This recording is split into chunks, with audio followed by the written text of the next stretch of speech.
1000 قابل انسان مر جانے سے اتنا نقصان نہیں ہوتا جتنا ایک احمق کے صاحب اختیار ہو جانے سے ہوتا ہے۔ یہ تلخیاں، یہ اذیتیں میری رخ میں یوں اتر گئیں، میں شہد سے کب زہر بنا میری ذات مجھ سے الجھ گئی۔ دوستی کرنا اتنا آسان ہے جیسے مٹی سے مٹی پر لکھنا، لیکن دوستی نبھانا اتنا مشکل ہے جیسے پانی سے پانی پر لکھنا۔ خوشی کے لیے کام کرو گے تو خوشی نہیں ملے گی، مگر خوش ہو کر کام کرو گے تو خوشی ملے گی۔ زندگی اس اذان سے شروع ہوتی ہے جس کی نماز نہیں ہوتی، اور ختم اس نماز پر ہوتی ہے جس کی اذان نہیں ہوتی۔ اپنی اولاد کے لیے سہولیات زندگی سے زیادہ تربیت کی فکر کریں۔ پرندے اپنے بچوں کو پرواز سکھاتے ہیں، گھونسلے بنا بنا کر نہیں دیتے۔ انسان غیروں سے ملی عزت اور اپنوں سے ملی ذلت کبھی نہیں بھولتا۔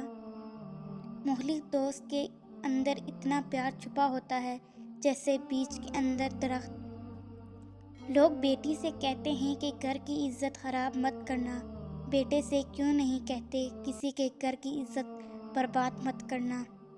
عقل مند اور بے وقوفوں میں کچھ نہ کچھ عیب ضرور ہوتا ہے، مگر عقل مند اپنے عیب کو خود دیکھتا ہے اور بے وقوفوں کے عیب دنیا دیکھتی ہے۔ چالاک اور عقل مند میں یہ فرق ہوتا ہے کہ چالاک لوگ اپنی تمام زندگی اس دنیا میں جینے کا گڑ سیکھنے میں گزار دیتے ہیں، اور عقل مند لوگ زندگی جیتے ہیں۔ دو چیزیں اپنے اندر پیدا کر لو، چپ رہنا اور معاف کرنا، کیونکہ چپ رہنے سے بڑا کوئی جواب نہیں اور معاف کر دینے سے بڑا کوئی انتقام نہیں۔ چاند کو کبھی دیکھا ہے تم نے جانا، کتنا خوبصورت لگتا ہے اپنی تنہائی میں، مگر افسوس وہ چاند سانس نہیں لیتا۔ جس دن یہ سمجھ جائیں گے کہ سامنے والا غلط نہیں، صرف اس کی سوچ ہم سے الگ ہے، اس دن ہم زندگی سے بہت سے دکھ ختم ہو جائیں گے۔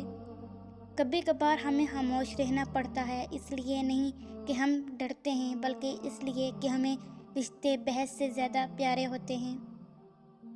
جب زندگی قابل بھروسہ نہیں تو زندگی میں آنے والے لوگ کیسے قابل بھروسہ ہو سکتے ہیں؟ جب زندگی ساتھ چھوڑ سکتی ہے تو لوگ ساتھ کیوں نہیں چھوڑ سکتے؟